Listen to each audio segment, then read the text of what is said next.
It was a crisp October morning in Vermont, the kind where the air smells like wet leaves and wood smoke, and your breath comes out in small clouds. I'd promised my daughter Emily we'd go for a walk that day. She'd been bouncing off the walls all week, and my best friend Linda suggested we take the kids and dogs out to Hollow Creek Trail, a quiet loop just outside of town. It's a place we'd visited dozens of times. Safe, familiar. That's what still gets me. Because when something you know like the back of your hand suddenly isn't, it shreds your sense of reality. Linda pulled into the gravel parking lot a few minutes after me, her twins, Nate and Lily, already unbuckling their seatbelts before she'd even turned off the engine. I waved as she stepped out, Rocky, her golden retriever, leaping down right behind her, tail wagging. My black lab Sadie started whining the moment she saw them. "We've got a full crew today," I said, helping Emily out of the car seat. She clutched her purple stuffed bunny, the one she takes everywhere, even into the bath if I don't stop her. "You ready for an adventure, kiddo?" She nodded, with a grin that showed all her missing front teeth, but the moment we stepped off the gravel and onto the dirt path, something shifted. The woods were quiet. Too quiet. Not the peaceful kind of quiet. The unnerving kind, where even the birds seemed to be holding their breath. Rocky, who's usually running circles around the kids, froze. His ears twitched.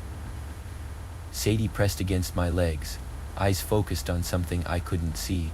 I told myself it was probably a deer or a rabbit. Just animals being animals.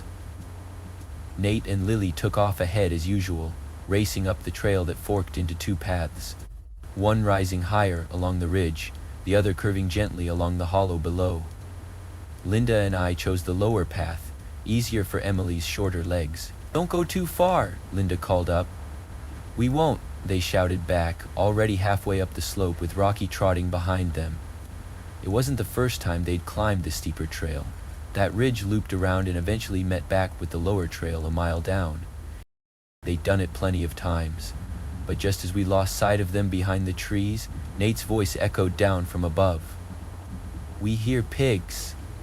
"Pigs?" I said, glancing at Linda. "There's a farm not too far from here," she replied. "They probably wandered in again. Happens sometimes." She was trying to sound calm, but I could hear the doubt in her voice. I didn't think much of it until we realized we couldn't hear the kids anymore. Not their footsteps, not their voices, not even the sound of Rocky's tags jingling. Linda called out to them, her voice cracking slightly. No answer. She shouted again, nothing. And then from the valley below us, deep, far beneath the path we were walking, came a sound that still haunts my dreams. A scream. A dog's scream. Not a bark, not a yelp. A scream, raw and full of pain. The kind of noise that turns your blood to ice. "Oh my God," Linda gasped, "Rocky." She dropped Emily's hand and scrambled up the slope, trying to get to the ridge trail, but the ground was loose with wet leaves and sliding dirt. She slipped, hands scraping against roots, and tumbled back down. The scream came again, louder this time. It echoed through the hollow like it was bouncing off the bones of the earth. "Stay here with Emily," Linda said breathlessly. "I'm going down there." But before she could move, something rustled behind us. I turned sharply, heart racing, and there was Rocky, trotting calmly down the lower path from the direction of the ridge. I stared at him. His fur was clean, no blood, no limping, nothing to show he'd been in distress. And just like that, the scream stopped. Everything went silent again. "Rocky?" Linda whispered. The dog walked up to her and licked her hand. We were both frozen in place, trying to understand what the hell just happened, when we saw her. A woman, standing halfway up the ridge trail where the kids had gone. She wore a white dress, not the practical kind you'd wear hiking, but something that looked dated. It fluttered in the breeze like it was caught between dimensions. She had long black hair that covered most of her face. Her voice, when she spoke, was too calm. "They're on their way back," she said. "You'll see them soon." Linda opened her mouth to ask something, but before a word could come out, the woman turned and walked behind a cluster of birch trees. We ran up to the spot where she'd been standing. She was gone. And I don't mean she'd disappeared down the trail or around a bend. I mean there was nowhere for her to go. It was a sheer drop on one side and open view on the other. She'd vanished. I looked at Linda, she looked at me. Neither of us could speak. Then the woods exploded with movement. A herd of deer, dozens of them, came charging out of the trees where the woman had just stood. They thundered down the slope into the hollow, their hooves pounding the earth so hard it trembled beneath our feet. Rocky and Sadie barked frantically, but didn't chase them. "What the hell is going on?" Linda whispered. She didn't wait for an answer. She bolted up the trail to search for her kids. I stayed behind with Emily, who was clinging to my leg now, eyes wide. As we continued walking, trying to stay close to the main path, I heard something in the valley to our right. More deer, 5 of them, running in the same direction as the herd before. I picked up Emily so she could see, and she watched silently until they disappeared into the trees. I set her back down. That's when I heard it, a sound, soft, mechanical, strange, baroom, baroom. It was the unmistakable ring of an old rotary phone, not a modern cell ringtone, the kind you'd hear in an old farmhouse from the 60s, and it was coming from deep in the woods. I stopped, looked down into the valley, nothing. I turned to keep walking. The sound came again, brrrring. Huh? I whipped my head around. Silence. Sadie growled low in her throat, ears pinned back. Rocky stood perfectly still. I didn't wait to see what would happen next. I grabbed Emily's hand, tugged the leashes tight, and speed walked as fast as I could down the trail. When we reached the last bend before the parking lot, I saw Linda. She was crouched down with Nate and Lily, hugging them both tightly. They looked pale, drained. "We found them," she said. They were walking back, just like the woman said. But something happened. The twins told us everything. They said they'd heard us calling and shouted back, but we never heard them.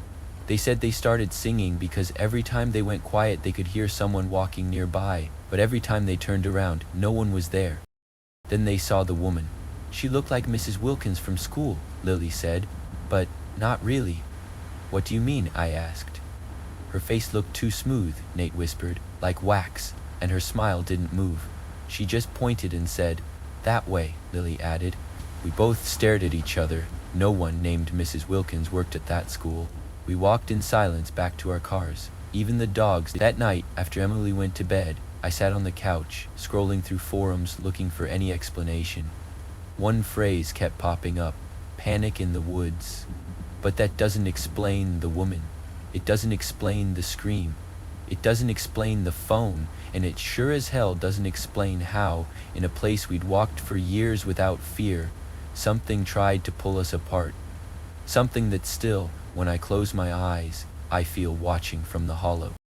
If you're reading this after what I shared about Hollow Creek, then you might think what happened that day was a one-time thing. A weird glitch in the universe. Something so strange it couldn't possibly happen again. That's what I told myself too. But what I've come to learn, what I think you need to understand, is that sometimes, once you've stepped just a little too close to the edge, it's like the veil gets thinner, and once it thins, it doesn't always go back. That strange day in the Vermont woods was the start. The start of noticing things I'd once dismissed, and not long after, something happened to someone close to me. Not in Vermont, but all the way out in Missouri. Mark, my younger brother. He called me one night, breathing heavy into the phone, talking so fast I could barely understand him. "You ever get the feeling," he said, "that someone is watching you, but they're not watching to scare you. They're watching because they know something you don't." I remember gripping the phone tighter, thinking back to that wax-faced woman on the ridge, and the screaming that came from nowhere. "Tell me what happened," I said, and Mark did, word for word. I wrote it all down. Mark and his fiancée Tessa had gotten into this habit over the past year, working long hours during the week, then decompressing by hiking the Ozarks trails after work. It was a routine, simple, healthy, grounding. They had a favorite spot just past Willow Ridge, a winding loop that snaked through pines and opened up to a view over the river. That day, a Thursday in early December, the temperature had dipped into the low 30s, but the sky was clear and Tessa was craving the cold. "I want to feel alive," she'd told Mark, pulling on her thick red parka. They parked at the trailhead around 4:45 p.m., just as the sun began its slow descent behind the hills. Their boots crunched over frostbitten leaves, their breath forming clouds in the air. The trail forked about a mile in. One path curved back toward the road, the other went deeper, past an old stone wall from a long-forgotten farmstead, then toward a dense pocket of woods that always felt darker than the rest. That's where they headed. It was just after they passed the wall when they saw him. A man, standing maybe 200 feet away, just where the trees started to thicken. Mark said something felt off immediately, not because the man was doing anything, but because of how still he was. Not leaning, not walking, just standing and watching. He wore a gray coat that looked too thin for the weather, and shiny office shoes that didn't belong out there. What made it weirder was that he was holding something. At first Mark thought it was gloves, but no, it was a pair of hiking boots. He wasn't wearing them, he was just carrying them in one hand, like a forgotten prop in a dream. Tessa muttered, "What the hell?" and Mark squeezed her hand, murmuring that it was probably just a guy who got blisters or something. But as they kept walking, trying to look normal, trying not to glance back too much, the man started moving. Not fast, not threatening, but deliberately, walking the same trail in the same direction. Mark kept checking over his shoulder. The guy wasn't catching up, but he also wasn't falling behind. Every time they rounded a bend or crossed a ridge, he was there, not looking around, not distracted, always just walking. The trail reached a convergence point where three paths met at a weathered wooden post. There was a picnic bench off to the side and a narrow offshoot trail that led down to the parking lot. That's when Mark noticed the backpack. It was a canvas army green rucksack, the kind you don't see much anymore. One of the side pouches was unzipped and something long jutted out, metal with a wooden handle. Mark had worked construction long enough to recognize it, a framing hammer, possibly an axe. Tessa saw it too. She whispered, "He's not hiking, he's hunting." They didn't stop to talk it out. They just kept walking, faster now, following the offshoot trail toward the car lot. The man didn't speed up, but he followed, and here's the part that unsettled me most. Mark said the man never once pulled out a phone, never glanced at GPS, never hesitated at a fork or paused to get his bearings. It was like he knew the woods, or worse, like he knew exactly where they would be. By the time they reached the clearing near the lot, the sun was almost gone. Their breath was ragged, not from exertion but from panic. There were no other cars, just theirs. Mark unlocked the doors with shaking hands and they both dove inside, slamming the locks shut. The man stepped into the clearing moments later. He didn't approach the car. He didn't wave or speak. He just stood there at the edge of the woods, the boot still swinging in one hand, the pack sitting heavy on his back, watching. Mark peeled out of the lot like a bat out of hell. They didn't speak again until they were back on the main road, headlights slicing through the dark. A few days later, they were at a birthday party for one of Tessa's co-workers. The conversation turned to weird encounters, like it often does after a few drinks. And that's when a woman named April, early 30s, works admin at Fine Ridge Conservation, spoke up. She asked if they'd been to Willow Ridge recently. Mark and Tessa said yes. April went pale. She said her manager had been attacked a week earlier.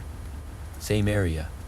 He'd been closing up the ranger station after a shift when a man, gray coat, hiking boots in hand, appeared from the tree line and tried to steal his car keys. The manager fought back, barely escaped, and drove straight to the sheriff. Turns out there had been a break-in at a remote farmhouse 30 miles north. An elderly couple, the husband paralyzed, the wife knocked unconscious. Nothing stolen, just strange signs of someone squatting. And then came the news from across the ridge. A forensic psychiatric facility had reported a patient missing, a man who'd escaped by switching uniforms with a visiting contractor. He'd cut his hair, changed clothes, and disappeared. The working theory was that he'd wandered into the woods looking for isolation or opportunity. Mark doesn't know if it was the same guy, but when I heard his story, my chest went cold, because some part of me, some animal, primal part, felt it was the same man. Not just the one in Missouri, but somehow connected to the woman in Vermont. like pieces of something bigger, like cracks forming in the world we think is safe. I asked Mark if he ever saw him again. He said no, but sometimes, when he drives alone late at night, he swears he sees a figure in the rearview mirror, just standing at the side of the road, holding boots, and waiting. After everything with Mark and Tessa, I started to wonder if this kind of darkness, this unseen, unspoken presence, had been hiding in plain sight our entire lives. Not always supernatural, not always something with glowing eyes or ancient whispers, but sometimes just a feeling, a shadow that waits patiently until someone stumbles close enough. I began to look backward more than I looked forward. I revisited old journals, old conversations, and then one night, during a Thanksgiving dinner at my parents' house in Pennsylvania, my cousin Julie brought up the woods behind our childhood homes. That's when Corey, her older brother, went quiet. He must have been in his late 30s now, but in that moment I swear he looked 11 again. Later, when the kids were asleep and everyone else had gone to bed, he told me what happened to him all those years ago, what he never told anyone. I listened closely, and when he finished I wrote it down. Corey was 11 when it happened. It was the summer of '94, when days felt longer and worries felt smaller. The woods behind our neighborhood weren't huge. 20, maybe 25 acres, but to a kid, they were a kingdom. Trails crisscrossed through oaks and pines, narrow dirt paths beaten down by decades of sneakers and bikes. There was even a tiny stream where we used to pretend we were hunting for gold. But the tree, that one tree, was special. It was a tall, proud pine that grew in the exact center of the woods. Its branches were strong and wide-spaced, perfect for climbing. Corey called it the lookout. From its middle limbs, you could see almost all the way back to the cul-de-sac. On a Sunday evening that summer, just before school was set to start again, Corey decided to go there alone. He'd had an argument with Julie about something dumb, who got the last popsicle or what show to watch, and needed to cool off. It was close to 7 p.m. The sun had started to dip behind the rooftops. He told Aunt Lisa he was heading out, grabbed his hoodie, and jogged the familiar trail into the woods. Everything felt normal. Crickets were chirping, birds fluttered through the trees, the occasional rustle of a squirrel darting through the brush. He reached the lookout in less than 10 minutes and began to climb. He didn't stop until he was 15 feet up, settling on his favorite branch. Legs dangling, face toward the fading orange horizon, he sat there, breathing in the scent of pine needles and warm bark. That's when he heard the snap, a single sharp crack of a twig breaking. Not unusual in itself, but it was close, too close. He looked down.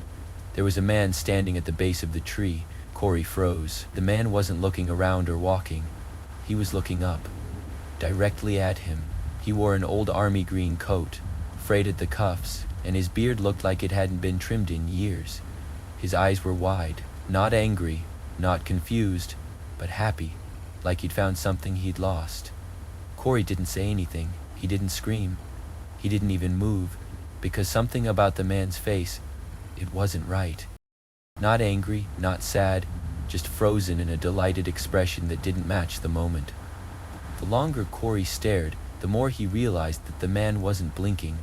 Then the man spoke. "You coming down anytime soon?" It was a casual question, almost like a joke, but there was something wrong in his voice, a strange rhythm to the words, as if he hadn't used his voice in years and had forgotten how to shape words. Corey shook his head.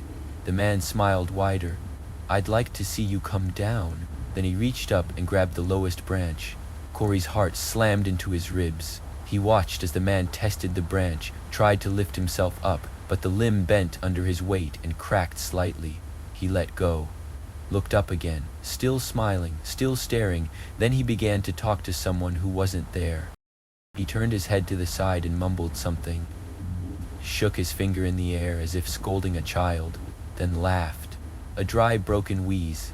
After a few seconds, he mimed pushing someone or something away from him. Then he whispered something else. Corey didn't move. He didn't breathe.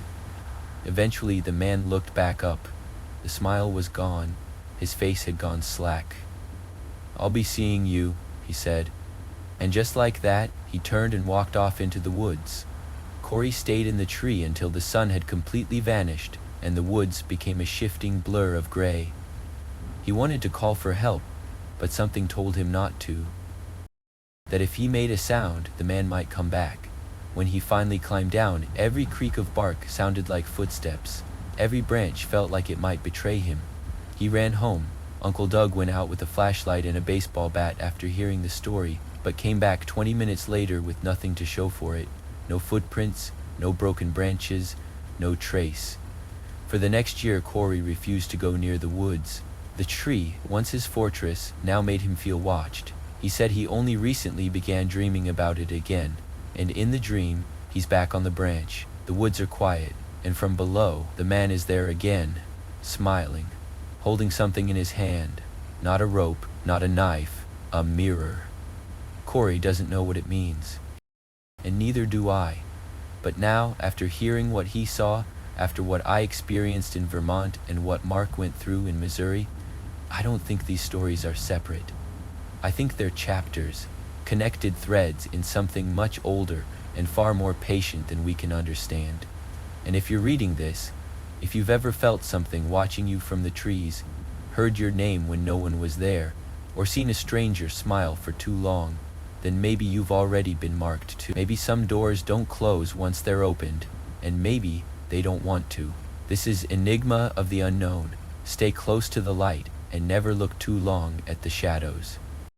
As the writer of these three unsettling stories, the woman in the hollow, the man with the pack, and the tree watcher, I didn't set out to frighten you without reason. What I hoped to share was a truth that lingers just beneath the surface of our everyday lives. The unknown is never far. It waits quietly in the places we think we understand.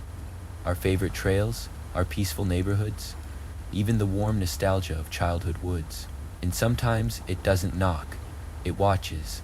It whispers. It waits. Each of these stories serves as more than just a chilling tale. They're warnings in disguise. In Heather's story, the woods tried to divide what was whole, separating children from parents, trust from instinct. The lesson? Never ignore the unease in your gut. Animals often sense what we cannot. Children often notice what we dismiss. When something feels off, it probably is. Mark and Tessa's experience reminds us that evil doesn't always wear fangs and claws. Sometimes it wears polished shoes and carries itself with calm precision. It walks among us in plain daylight. Not every threat is supernatural. Sometimes it's just human darkness, wearing the mask of normalcy. Be aware of your surroundings, trust your instincts, and never be too proud to turn back. And Corey's childhood memory is perhaps the most important of all. The world of a child is sacred. The woods used to be his refuge, until something crossed a line that should never be crossed. The places we feel safest can turn on us when we least expect it.